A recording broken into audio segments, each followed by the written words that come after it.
Show you how to make my mom's meatball recipe with a gluten-free twist. 8 pounds of hamburger here, so I added 8 eggs. So far I've added in salt and pepper, some allspice, and garlic salt. And now usually to meatballs you add breadcrumbs, but to make it gluten-free, we're adding gluten-free oats. Just make sure it's instant oatmeal. And last but not least, I'm putting in some pop. It can be ginger ale or club soda. This happens to be Mountain Dew because I don't have the other, but it'll still work. Mix it all together. These meatballs will cook in the sweet and sour sauce, which is very simple. For this amount of meatballs, we'll have 5 jars of chili sauce, 1 jar of grape jelly, and a little bit of lemon juice. If you don't have chili sauce, it's okay to substitute ketchup.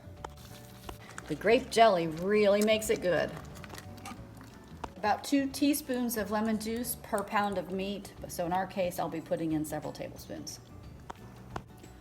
Roll them into 1-inch balls and place them in the sauce. The meatballs in the sweet and sour sauce for about half an hour, and then we had so many, we're using the crock pot to keep them all warm. Here they are. They smell amazing. These are great served with rice, and make sure to include all that yummy sauce on your rice. Try one. So tender, so moist.